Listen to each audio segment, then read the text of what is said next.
ನಮಸ್ಕಾರ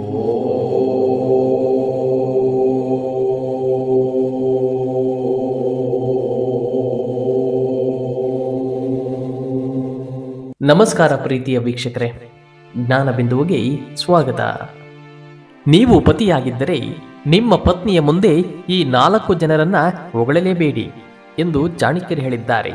ಸುಖ ಸಂಸಾರಕ್ಕಾಗಿ ನಾವು ಯಾವೆಲ್ಲ ವಿಚಾರಗಳನ್ನ ಗಮನದಲ್ಲಿಟ್ಟುಕೊಳ್ಳಬೇಕೆಂಬುದನ್ನ ಆಚಾರ್ಯ ಚಾಣಕ್ಯರು ವಿವರಿಸಿದ್ದಾರೆ. ಚಾಣಕ್ಯರು ತಮ್ಮ ನೀತಿಯಲ್ಲಿ ಪತಿಯಾದವನು ಈ 4 ಜನರನ್ನ ಪತ್ನಿಯ ಮುಂದೆ ಹೊಗಳಲೇಬಾರದು ಎಂದು ಉಲ್ಲೇಖ ಮಾಡಿದ್ದಾರೆ. ಹಾಗಾದರೆ ಆ 4 ಜನರು ಯಾರೆಂಬುದನ್ನು ತಿಳಿಯುವುದಕ್ಕೆ ಮುಂಚೆ ನೀವಿನ್ನೂ ನಮ್ಮ ಚಾನಲ್ ಅನ್ನು ಸಬ್ಸ್ಕ್ರೈಬ್ ಮಾಡಿಕೊಂಡಿಲ್ಲವೆಂದರೆ ಈ ಕೂಡಲೇ ಉಚಿತವಾಗಿ ಸಬ್ಸ್ಕ್ರೈಬ್ ಮಾಡಿಕೊಳ್ಳಿ.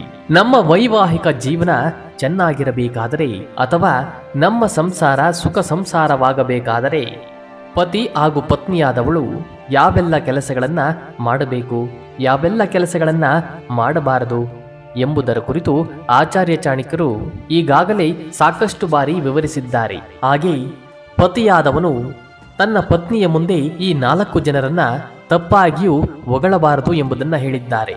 ಪತಿ ತನ್ನ ಪತ್ನಿಯ ಮುಂದೆ ಈ 4 ಜನರನ್ನ ಹೊಗಳಿದರೆ ಅವರ ಸಂಸಾರದಲ್ಲಿ ಬಿರುಗಾಳಿಯೇ ಬೀಸುತ್ತದೆ ಎಂದು ಹೇಳಿದ್ದಾರೆ. ಇದರಿಂದ ನಿಮ್ಮ ಪ್ರೇಮ ಜೀವನದಲ್ಲಿ ಪ್ರೀತಿಗಿಂತಲೂ ದ್ವೇಷ, ಮನಸ್ತಾಪಗಳೇ ಹೆಚ್ಚಾಗಬಹುದು. ಹಾಗಾದರೆ ಆ 4 ಜನ ಯಾರೆಂಬುದನ್ನು ತಿಳಿಯೋಣ. ಮೊದಲನೆಯದಾಗಿ, ಬೇರೆ ಸ್ತ್ರೀಯನ್ನು ಹೊಗಳದಿರಿ. ನಿಮ್ಮ ಹೆಂಡತಿಯ ಮುಂದೆ ನೀವು ತಪ್ಪಾಗಿಯೂ ಪರಸ್ತ್ರೀಯನ್ನು ಅಂದರೆ ಬೇರೊಬ್ಬ ಮಹಿಳೆಯನ್ನ ಹೊಗಳಬೇಡಿ. ನಿಮ್ಮ ಪತ್ನಿಯ ಮುಂದೆ ನೀವು ಇನ್ನೊಬ್ಬ ಮಹಿಳೆಯನ್ನ ಹೊಗಳುವುದರಿಂದ ನಿಮ್ಮ ಪತ್ನಿಗೆ ನಿಮ್ಮ ಮೇಲೆ ಕೆಟ್ಟ ಆಲೋಚನೆಗಳು ಬರಬಹುದು.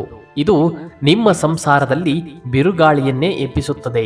ಈ ಕಾರಣಕ್ಕಾಗಿ ನೀವು ತಪ್ಪಾಗಿಯೂ ನಿಮ್ಮ ಪತ್ನಿಯ ಮುಂದೆ ಬೇರೆ ಮಹಿಳೆಯನ್ನ ಹೊಗಳದಿರಿ. ಎರಡನೆಯದಾಗಿ, ಬಾಸ್ ಬಗ್ಗೆ ಹೊಗಳದಿರಿ. ಹೆಂಡತಿಯ ಮುಂದೆ ನೀವು ಕೆಲಸ ಮಾಡುವ ನಿಮ್ಮ ಬಾಸ್ ಬಗ್ಗೆ ಅತಿಯಾಗಿ ಹೊಗಳಲು ಹೋಗಬೇಡಿ. ನೀವು ನಿಮ್ಮ ಹೆಂಡತಿಯೊಂದಿಗೆ ಸಮಯವನ್ನ ಕಳೆಯುತ್ತಿರುವಾಗ ಹೊರಗಿನ ವಿಚಾರಗಳ ಕುರಿತು ಚರ್ಚೆಯನ್ನ ಮಾಡಬಾರದು. ನೀವು ಅವರೊಂದಿಗೆ ಇದ್ದಾಗ ಹೊರಗಿನ ವಿಚಾರಗಳ ಕುರಿತು ಚರ್ಚಿಸಿದಾಗ ಅವರು ಮಾನಸಿಕವಾಗಿ ತೊಂದರೆಗೆ ಒಳಗಾಗಬಹುದು. ನೀವು ಆದಷ್ಟು ಅವರೊಂದಿಗೆ ನಿಮ್ಮ ಭವಿಷ್ಯದ ಬಗ್ಗೆ ಮಾತನಾಡಲು ಪ್ರಯತ್ನಿಸಿ. ಅವರೊಂದಿಗೆ ಕಳೆದ ನಿಮ್ಮ ಸಿಹಿ ಕ್ಷಣಗಳನ್ನ ಅವರೊಂದಿಗೆ ಮೆಲುಕು ಹಾಕುತ್ತೀರಿ. ಇದರಿಂದ ಅವರು ಸಂತೋಷವನ್ನು ಪಡುತ್ತಾರೆ ಎಂದು ಚಾಣಕ್ಯರು ಹೇಳಿದ್ದಾರೆ. ಮೂರನೆಯದಾಗಿ, ಪತ್ನಿಗೆ ಇಷ್ಟವಿರದ ವ್ಯಕ್ತಿಗಳನ್ನ ನೀವು ಹೊಗಳದಿರಿ. ನಿಮ್ಮ ಹೆಂಡತಿಗೆ ಯಾವುದೇ ಒಬ್ಬ ವ್ಯಕ್ತಿ ಇಷ್ಟವಿಲ್ಲದಿದ್ದರೆ ಅಥವಾ ಯಾರನ್ನಾದರೂ ದ್ವೇಷಿಸುತ್ತಿದ್ದರೆ ಅಂತವರನ್ನು ನಿಮ್ಮ ಪತ್ನಿಯ ಮುಂದೆ ಹೊಗಳಬೇಡಿ. ನೀವು ಈ ತಪ್ಪನ್ನ ಮಾಡುವುದರಿಂದ ನಿಮ್ಮ ಬಗ್ಗೆ ನಿಮ್ಮ ಹೆಂಡತಿಯ ಮನಸ್ಸಿನಲ್ಲಿ ತಪ್ಪು ಭಾವನೆಗಳು ಉಂಟಾಗಬಹುದು. ಇದು ನಿಮ್ಮ ಪ್ರೇಮ ಜೀವನಕ್ಕೆ ಉತ್ತಮವೆಂದು ಹೇಳಲು ಸಾಧ್ಯವಿಲ್ಲ. ಇದು ನಿಮ್ಮ ಸಂಸಾರದಲ್ಲಿ ಸಮಸ್ಯೆಗಳನ್ನ ಸೃಷ್ಟಿಸಬಹುದು. ನಿಮ್ಮ ಪತ್ನಿ ನಿಮ್ಮ ಮೇಲೆ ಕೋಪಿಸಿಕೊಳ್ಳಬಹುದು. ನೀವು ಅವರ ಕಣ್ಣಿನಲ್ಲಿ ತಪ್ಪಿತಸ್ಥರಾಗಿ ಕಾಣಿಸಿಕೊಳ್ಳುತ್ತೀರಿ ಎಂದು ಆಚಾರ್ಯ ಚಾಣಕ್ಯರು ತಮ್ಮ ನೀತಿಯಲ್ಲಿ ಉಲ್ಲೇಖ ಮಾಡಿದ್ದಾರೆ. ನಾಲ್ಕನೆಯದಾಗಿ, ಪ್ರತಿಸ್ಪರ್ಧಿಯ ಬಗ್ಗೆ ಹೊಗಳದಿರಿ. ನಿಮ್ಮ ಹೆಂಡತಿಗೆ ಯಾವುದೇ ಮಹಿಳೆ ಅಥವಾ ಪುರುಷ ಪ್ರತಿಸ್ಪರ್ಧಿಯಾಗಿದ್ದರೆ ಅಂತವರನ್ನು ಕೂಡ ನೀವು ಹೆಂಡತಿಯ ಮುಂದೆ ಹೊಗಳಬಾರದು. ನಿಮ್ಮ ಪತ್ನಿಯ ಪ್ರತಿಸ್ಪರ್ಧಿಯನ್ನು ನೀವು ಅವರ ಮುಂದೆ ಹೊಗಳುವುದರಿಂದ ನಿಮ್ಮ ಪತ್ನಿ ನಿಮ್ಮ ವಿರುದ್ಧವೇ ತಿರುಗಿ ಬೀಳಬಹುದು ಮತ್ತು ಇದು ನಿಮ್ಮ ಜೀವನದ ಗಂಭೀರ ವಿಷಯವಾಗಿ ಕಾಣಿಸಿಕೊಳ್ಳಬಹುದು ಎಂದು ಚಾಣಕ್ಯರು ಹೇಳಿದ್ದಾರೆ. ಇಂತಹ ವಿಚಾರಗಳು ನಿಮ್ಮ ಪತಿ ಪತ್ನಿ ಸಂಬಂಧದಲ್ಲಿ ಬಿರುಕನ್ನ ಸೃಷ್ಟಿ ಮಾಡಬಹುದು. ನಿಮ್ಮ ಪತ್ನಿಯ ಮುಂದೆ ಪ್ರತಿಸ್ಪರ್ಧೆಯ ಬಗ್ಗೆ ಮಾತನಾಡದೇ ಇರುವುದು ಉತ್ತಮ.